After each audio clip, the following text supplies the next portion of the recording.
weekend. So good to have you join us on your number one political show. And this is Weekend Politics. We are beaming live from CRBC TV here in Calabar. My name is Joseph Yang, and your regular host every Sunday from 7 to 8 on your darling frequency. Remember, on Weekend Politics, we try as much as practicable to balance every shade of opinion as we ensure that we talk politics. Now, just a couple of weeks back, the candidate of the All Progressive Congress, Bola Ahmed Tinubu, in faraway Katsina State, presented his running mate in the person of Kashim Shettima, a Muslim, and Bola Ahmed Tinubu here is a Muslim. Now, since after that day, there's been lots and lots of controversies, lots of talks about the Muslim ticket. Now, we have joining us Right Reverend Professor Neoyi Egbe. He is the Bishop, Anglican Diocese of Calabar, joining me on set as we discuss this. Good evening, Your Lordship. So good to have you join us. Good evening. Thanks for having me. Prof, let's quickly start with the Muslim tickets. The last time we saw this coming was 29 years ago. When we saw this, the Christian leaders, how this hits them, seeing a repeat of history, Muslim tickets coming from the All Progressives Congress at the national level. Thank you very much. Well, 29 years ago, I think things like this would have happened without much ado. Maybe because the society was not as enlightened as it is today. And it did happen, and given the circumstances under which that particular scenario came up, if you recall, you remember that MK Abiola was a Muslim, more or less by name, I would say so, because he was somebody that could come quite comfortably to a church scenario and relate with everybody there. So you hardly know if he was such a die-hard Muslim, unlike the case we have today. So back then, yes, the enlightenment was low, and the man in question was not seen to be so devoted, as it were, as the kind of the people we have on today's case. But in today's Nigeria, we have become more polarized than we were as at 29 years ago. We have become polarized along the lines of religion, basically, ethnicity and tribal sentiments and so on. So it is a matter of concern for everybody. It's not just the church leaders. In my opinion, anybody who is a Nigerian, who knows what Nigeria is supposed to be, will be concerned about it. So back 29 years ago, we were not as enlightened. People probably wouldn't bother much about it. But today, because of the degree of polarization in the society, we can't help but be concerned. Okay. So, but is anything wrong with the Muslim ticket now? On its own, there's nothing wrong. But looking at where we are, I mean, Nigeria is a secular country. Or so we are made to believe. Our constitution says so. And then coming up with a Muslim ticket, and mind you, it's not just about the Muslim. A Christian ticket will also meet with opposition from me as a person, and I know from a lot of church leaders. Because if we know and understand what Nigeria is, then we will not be allowing any decision or policy that will tilt Nigeria, in a particular direction. We are good as a secular state. So even if it was a Christian ticket, we will still oppose it. Because either way, we are trying to tell the other section of Nigerians, you don't matter. We can get on and do what we like, and it doesn't matter. Like some of them are even making very rash statements as to what does it matter. It does matter. Because if I feel that I'm not recognized, I don't have a say in what's going on in the society, then the tendency is that I'll begin to behave as if I want to fight the system, behave as irrational as I possibly can to get back at the system. So that's what I see. On its own, it's a choice somebody made. And I've heard some people say maybe we should just ignore them and go ahead and choose other political parties. That's not the issue. But what is wrong should be condemned.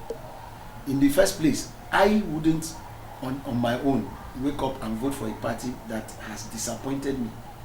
So it is not about the tickets they are, they are presenting. But let us look at things that they have done wrong and talk to them about those things. And for me, that's what I say. Okay, just when the controversy started pouring about the Muslim ticket, we saw the candidate of the APC, Jagaban, coming out to say he went for competence, not religion. Now, is that trying to mean that we don't have competent Northerners that are Christians? I totally disagree with that kind of that opinion. I would say maybe that's his personal opinion. If he says Shettima is the most competent Northerner in Nigeria today, that is absolutely untrue. We have quite capable Northerners who are Christians, who can do even much better than this man he picked. This man has an antecedent that is not very, that doesn't allow anybody to be at home, at peace with him. So when you come up with that kind of statement, it shows you simply don't want to consider the people who are concerned about the choice you have made. That's my interpretation of that. Okay. Now, some Christians, we heard a lot of commentaries since that declaration of his stance on the Muslim ticket. Some Christians, southern part of Nigeria here, have come out to say there is absolutely nothing wrong with Muslim ticket. Are they saying that on the point of ignorance, or they just feel that that's how it should be? Because these are Christians who are supposed to agitate for a Muslim Christian ticket or a Christian Muslim ticket. I don't know if you've heard that, but let's look at what's their position on that. Is it on a point of ignorance, or they just feel maybe they're tired of the entire system?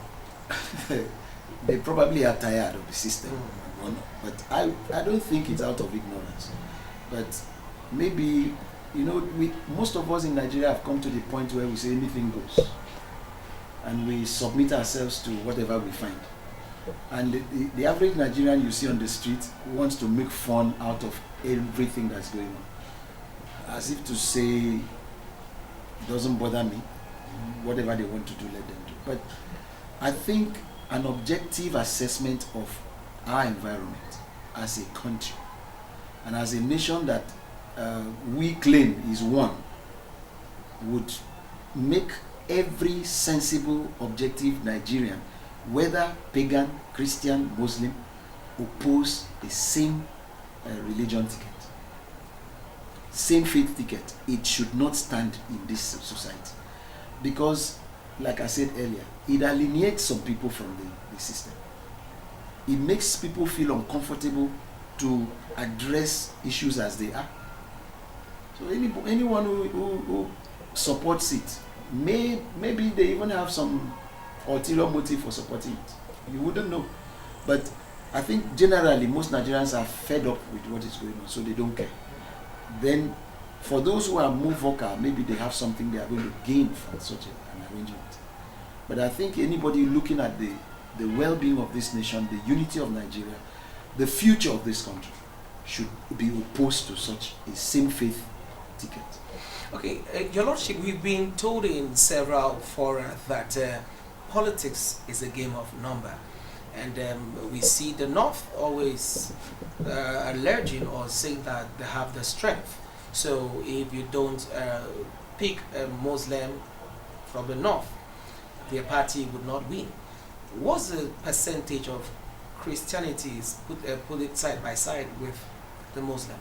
Because if we see this and if we say politics is a game of number, can the Christians use their strength to ensure they obtain the Muslim ticket? Well, I don't have the statistics, current statistics about the ratio of Christians to Muslims in the North. But no, generally in Nigeria. Okay, even in the entire country. But I don't think it is true that the Muslims are more in number in this country.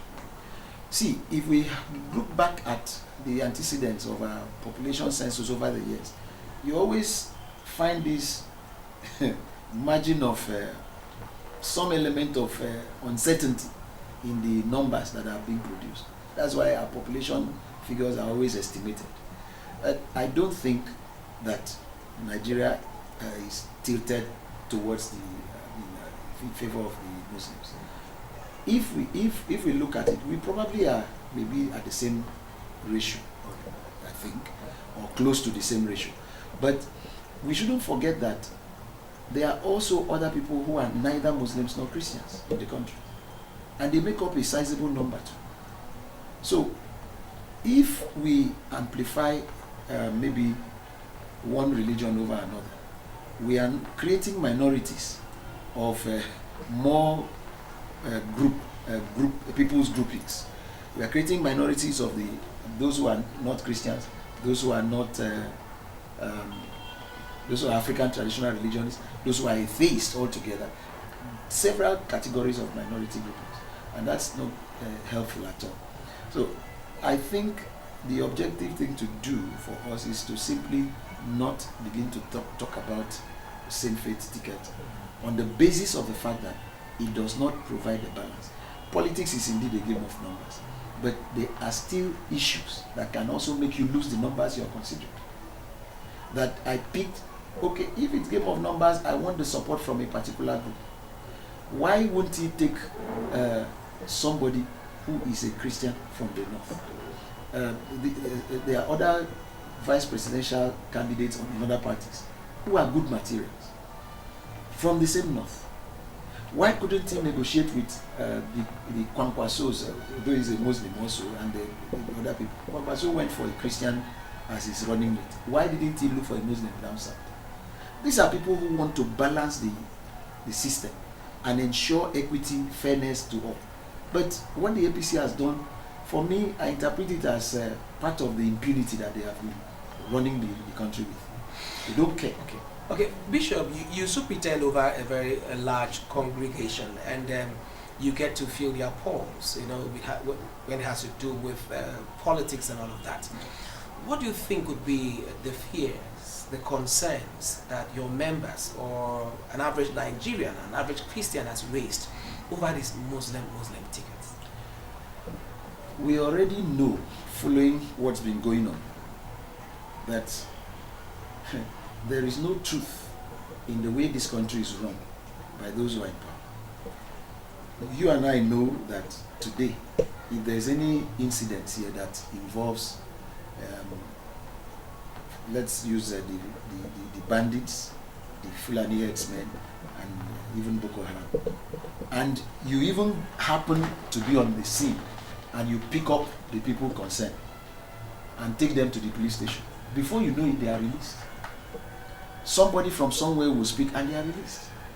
So if it is like this, when we have a Muslim president and a Christian vice president, when we have a Muslim president, a Muslim vice president, what would it be like? So those are fears that are natural and expected. Because if I'm not sure that if I will be accepted in the system, then the tendency is for me to either withdraw from the system or look for a way to fight back, to regain what I believe is mine. So the palpable fear among Christians is that we are certainly going to lose out. We are already losing out. As we stand today, they kill somebody, so many Christians have been killed, and then they will tell you one story or the other. Take the case of what happened at Ondo State War recently. They claim that they arrested the people that committed the crime. But no sooner than that happened, we heard that they have been freed. Whether it is true or not, I don't know. But these are the things that are going on in the country. And any right-thinking person will certainly not want this open display of impunity against the minority groups or the other side of the population. Okay, one would want to ask. I remember I had an engagement with a politician who was saying, a Christian politician. He said, okay, what if he picked a Muslim and African traditional worshipper if Christians would have accepted? I do not think that any objective, I've said this before, Nigeria has multiplicity of religions that may be grouped under African traditional Christianity, Islam, whatever.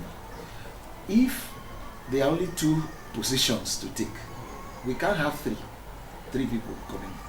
So if the two that are going in are either ATR and Muslim, that's African traditional religion and Muslim, the Christians will now begin to look for how to balance that arrangement, either by going for the Senate president or something else. But we already know that principally we have Muslims and Christians in the country, and almost everything we do, rotates around those two. So if naturally a Christian is president, a Muslim should be the vice. If a Muslim is president, a Christian should be the vice. Those African traditional followers in this country are not really coming out to stand out as a religion that wants to be recognized as such. So I don't think we need to bother ourselves a lot about that. But if it did happen that somebody came out and said, oh, I am an African traditionalist and I'm contesting for the presidency under social party, and if he is picked by the party as a presidential nominee, and he goes on to pick a Muslim as his vice, I don't think that people will complain. I don't think so. Because like I said, for as long as we are a secular state, that balance of or whatever, sharing of offices and balance in the system, the fairness must be maintained. And I think this is why the federal government came up with the Constitution speaks about the Federal Character Commission. Yeah. So if you look at what is happening today, and you see that a particular party has decided to throw that part of our law away, what will happen if everybody that sits down there is from the same religion? There's also another angle that we should also see. By May 29 next year, President Muhammadu Buhari would be, as a Muslim, would be bringing his tenure to an end. So it's not just saying a Muslim Christian. People now believe that it should be a Christian president. There should be that exchange of battle. We had Jonathan, who was a Christian president, handing over to Buhari, Muslim. At this time, it should even be a Christian president picking a vice president as a Muslim. Do you go with that school of thought? Well, I wouldn't. You see, this is the problem we have brought Nigeria to. Polarizing everything, dividing everything along the lines of these things. Hitherto, it had been northern president, southern president. And now we are going down to Christian president. I mean, we are balkanizing the nation to the point where, at some point, we may even be too confused to know what to do next. For me, I don't think that is necessary. If I am vice president to a Muslim president, I know what my duties are. I will perform them and defend my own, part of my interest group, so to speak, as well as realize that I'm vice president of a nation representing a particular, interest. The president is president of the nation. So I don't subscribe to the fact that it must be a Christian president, all that. But let us come down to the south. At least that is sufficient. If we are doing north-south, north-south, north-south, then the chances are that a Christian will come up once in a while. While if it is not, even a northern Christian will come up. But by coming down to religion, we have forgotten Nigeria. We have forgotten the Nigeria project, and that is worrisome. So for me, we shouldn't go there. Okay. Now, since after he made that presentation to President Muhammadu Buhari, on his running mate, he's been very strong, very vehement on ensuring that it's a Muslim ticket and nothing can be done about it. Now, we have the Christian leaders. You're one of them, and your body has membership in millions. Let's look at the church. What's the church doing about this? Because several days after that Sunday declaration, you had a press briefing and you put out your position very clear. What are your colleagues doing? in the southern part of Nigeria, the northern part of Nigeria, what are they doing to ensure that they come out very strong on this? What's CAN doing? What's PFM doing to ensure that, look, this Muslim ticket will not stand? Well, the church is doing quite a lot. I'm aware that PFN had nationally issued a statement to that effect. CAN has also issued a statement, and they are sending around flyers and things like that to the tenor that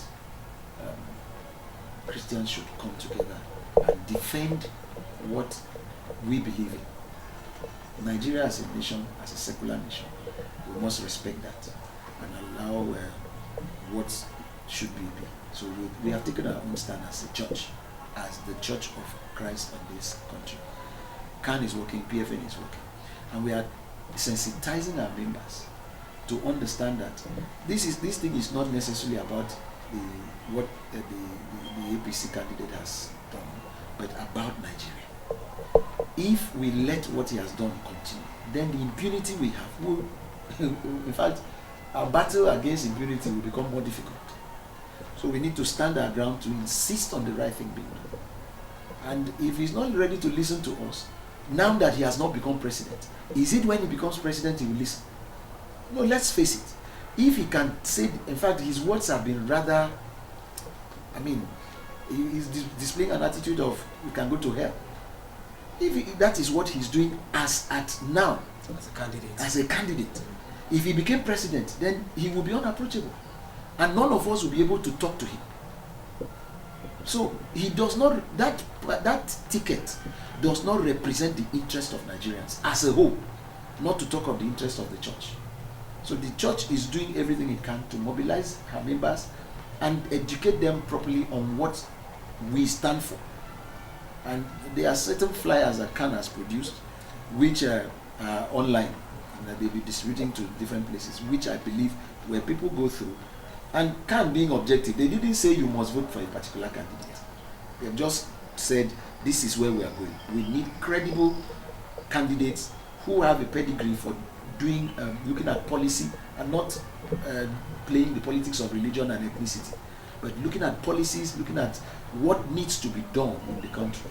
Those are people to follow. So we are doing a lot in terms of sensitizing and educating our people in that respect. Yeah, talking of sensitization and educating the people, let's look at the issue of PVCs.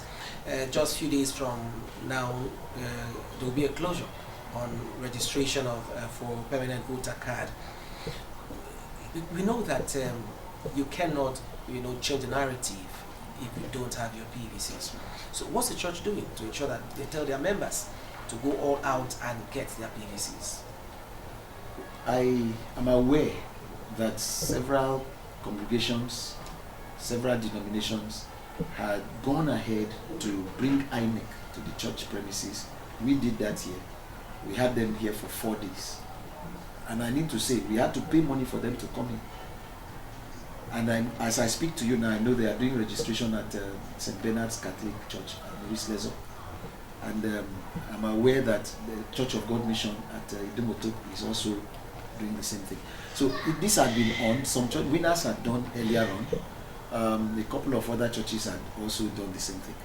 This was done to encourage our members to get their PVCs, and quite a lot of people have been registered. The issue is that because of the crowd of people who need to register and the paucity of the requisite equipment for that, when you call the people here, the crowd of Nigerians that come to register is usually so large that you end up not achieving what you want. Well, when they came to the cathedral here, our cathedral at 81 Calabar Road, there are quite a lot of people that came from outside who are not even our members. But we told the people, register everybody, because we are all in the same boat.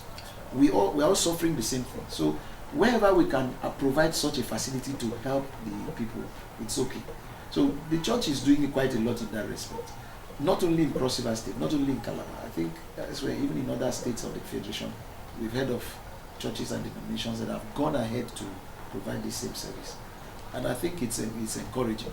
My only problem with that is that we don't have enough of these registration materials. I had said so in one or two interviews that INEC should increase the number of these materials that are given to each local government area. I said it elsewhere. I have seen a video online of somebody with the machines going to houses in the north, and here down south here we don't have such privilege. I mean, what informs that? So these are the things that for me should be addressed. Okay, Your Lordship, very briefly, let's get your message to people. We have over hundreds of thousands watching this political show right now. Let's get your final words to those watching, especially the Christian fold.